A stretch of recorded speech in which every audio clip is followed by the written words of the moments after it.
Bien, vamos ahora a analizar qué pasa con Estados Unidos. Es una situación bastante peculiar la de Estados Unidos con Japón, porque antes de que Estados Unidos entrara a la guerra, le vendía petróleo a Japón. E incluso una vez que atacan Pearl Harbor y que ya entran en guerra estos dos países, todavía Japón le sigue comprando petróleo a empresas norteamericanas para hacerle la guerra a los propios norteamericanos. Entonces es un ejemplo también muy claro de cómo la economía y el dinero son más importantes que cualquier otra cosa. Es esta situación muy chistosa en la que Estados Unidos le esté vendiendo combustible al país que lo está atacando. Pero bueno, ese tipo de cosas pasaban en la guerra. También pasó igual con Rusia y con Alemania durante un tiempo. Entonces, bueno, todo depende como siempre de cuestiones económicas y de poder y de ambición. Estados Unidos estaba como un país neutral, igual que en la Primera Guerra Mundial, y después toma la decisión de entrar a la guerra a partir del ataque japonés al puerto de Pearl Harbor en Hawái. Esto les hizo mucho más sencilla la decisión tanto a los políticos como a los ciudadanos norteamericanos, que se sintieron pues evidentemente muy ofendidos por este ataque sorpresivo a las fuerzas armadas en Pearl Harbor, y de esa manera Estados Unidos entra a la guerra.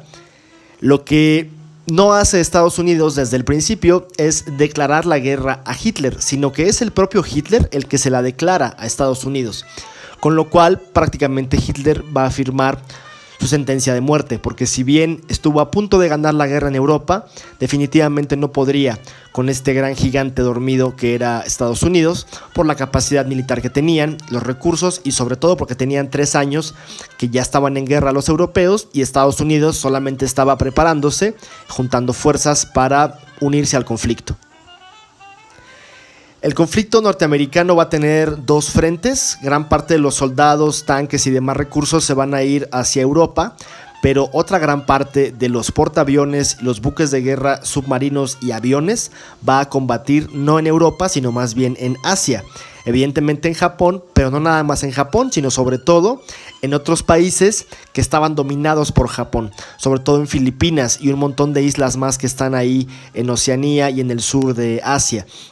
Y las batallas navales, es decir, las batallas en el mar que se dieron entre norteamericanos y japoneses, nunca antes se habían visto en la historia de la humanidad cosas parecidas, ¿no? Tenemos en la fotografía una de estas embarcaciones norteamericanas con poderosísimos cañones. Y bueno, eran evidentemente barcos que pesaban toneladas por miles, que eran carísimos, que eran gigantescos, lo cual nos habla también de la cantidad de recursos que se disponían, que se utilizaban en la guerra. Hablamos de miles y miles de millones de dólares para hacer la guerra, y nos pone a pensar que tanto de esos recursos podrían utilizarse, ¿no?, en otro tipo de cuestiones que no fueran las de destrucción y violencia. Pero bueno, la batalla naval entre Japón y Estados Unidos en el Océano Pacífico fue gigantesca, fue monstruosa, porque hablamos de que tenían varias docenas de estos grandísimos navíos ambos países. Bueno, una vez que Estados Unidos va a entrar a Europa, rápidamente van a ir hacia París, todos los aliados van a liberar París, y eso le da un gran respiro a la población europea, porque sienten que ya liberando Francia, lo demás va a ser un poco más sencillo. Mussolini va a caer también en 1944 y los aliados van a tomar Roma. Entonces, ya teniendo Roma tomada y teniendo París tomada, ya era mucho más fácil comenzar a avanzar hacia el este. Cuando digo los aliados con norteamericanos, me refiero a que los norteamericanos van a unirse a franceses e ingleses en Europa, llevando tropas canadienses, australianas, incluso mexicanas y por supuesto también estadounidenses, y es una fuerza militar grandísima la que se envía a Europa y va a permitir dar como este segundo aire a los aliados para ahora sí derrotar a los nazis.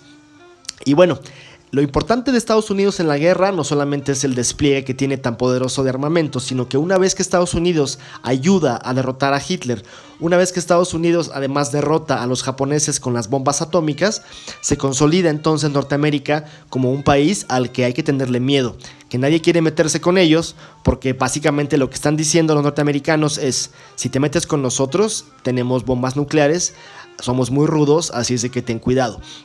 De esta manera, Estados Unidos, una vez más, después de una guerra mundial, va a consolidarse como un país poderosísimo. Pero, a diferencia de la Primera Guerra Mundial, en esta Segunda Guerra Mundial, Estados Unidos no es el único país poderoso.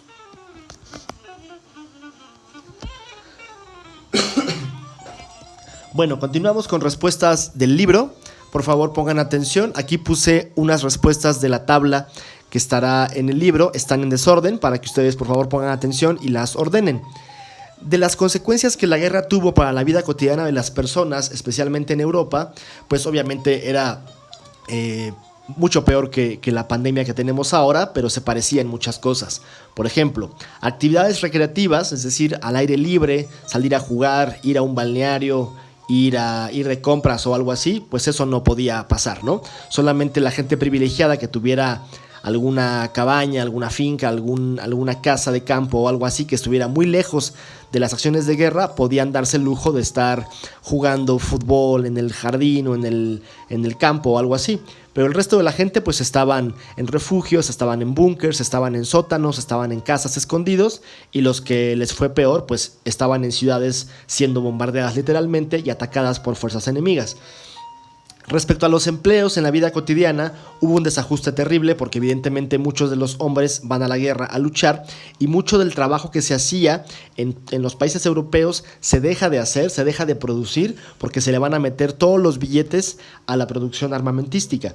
Entonces los empleos se desajustan mucho. Obviamente en plena guerra era muy difícil salir a comprar alguna cosa o alguna actividad así como muy normal o muy cotidiana. Entonces los empleos se ven bastante afectados, y mucha gente que no muere en la guerra y que regresan a casa se encuentran ya con industrias, con empresas o bien destruidas o bien que han quebrado, que no tienen la economía suficiente para continuar. Así es de que pues evidentemente hubo una pérdida masiva de empleos, y esto generó pues también mucho desajuste económico.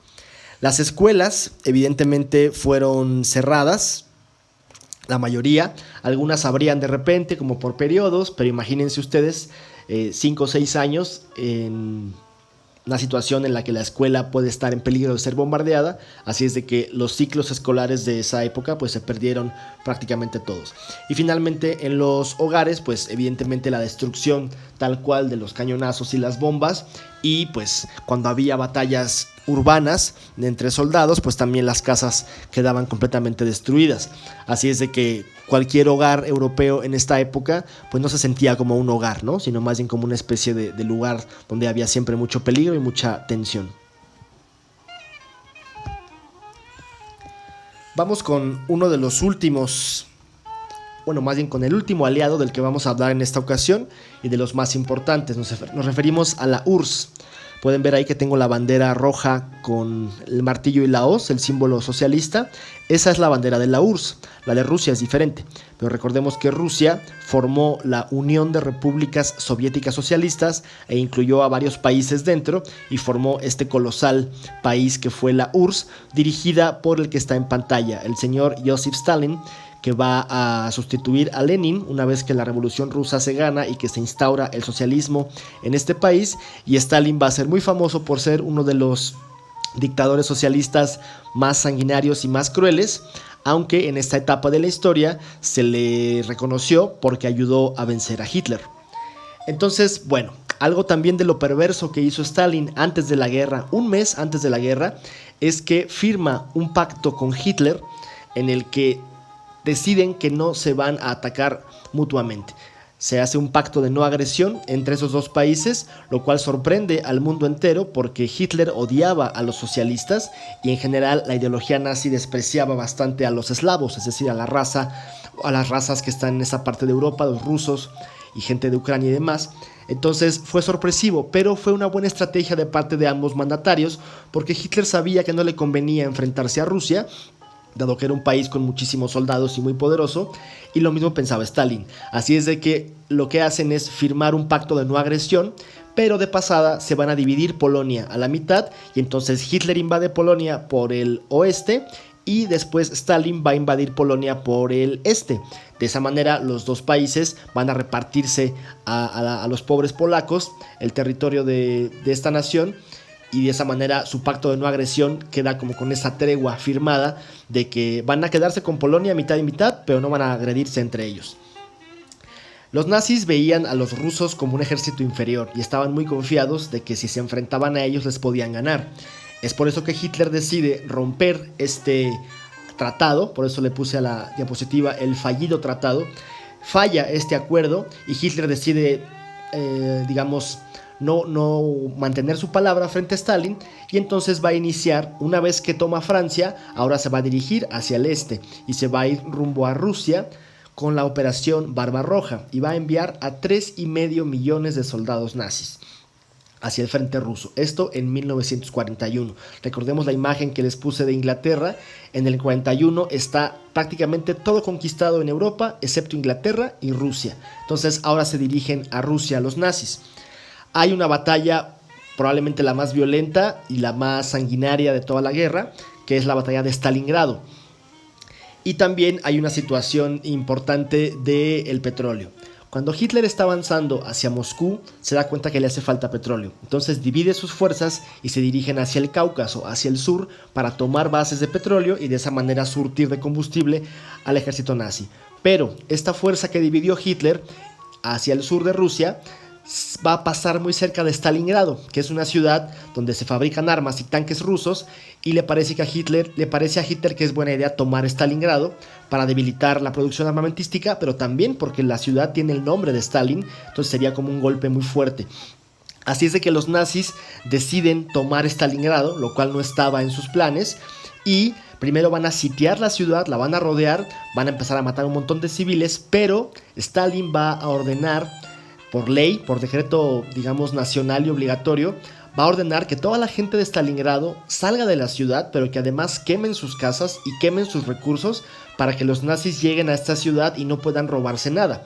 Evidentemente aquí estaban muy lejos de casa los nazis, así es de que si llegaban a una ciudad y la tomaban, también se comían la comida y tomaban los recursos. Así es de que Stalin ordena que la gente de Stalingrado salga huyendo de ahí, pero destruya todo. Después, Stalingrado sufre una batalla tremenda, muy muy violenta, muere muchísima gente de ambos bandos, pero Stalin prepara un ataque sorpresa y recupera Stalingrado con un movimiento que le llaman de tenaza o de pinza, encierra a los nazis ahí mismo en la ciudad y los derrota. Entonces el resto de nazis que estaban llegando casi a Moscú no reciben este apoyo que esperaban de los nazis que se fueron a Stalingrado, y además llega el invierno. Lo mismo que le pasó a Napoleón en su momento, le pasa ahora a Hitler, que es el invierno el principal defensor de Rusia, dado que los nazis no tenían la capacidad para resistir un invierno sin recursos, sin alimentos, con gran parte de sus soldados ya muertos en Stalingrado, y además pues enfrentándose a una Rusia que estaba recobrando fuerzas. Entonces Stalin va a derrotar a Hitler en Stalingrado, va a hacer huir a los alemanes de regreso hacia su país, y va avanzando y avanzando el ejército rojo de la URSS, y de esa manera Stalin va a tomar Alemania por el este y va a tomar Berlín.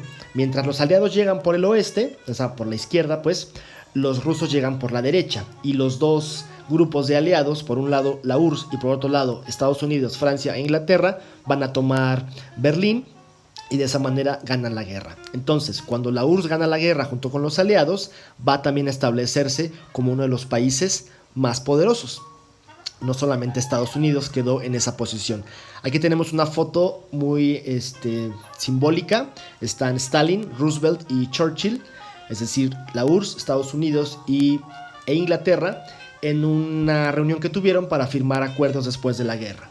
Entonces, la URSS lo que va a lograr es decirle al resto del mundo: tengo la maquinaria bélica suficiente como para derrotar a los nazis, así es de que no se metan conmigo porque soy muy poderoso.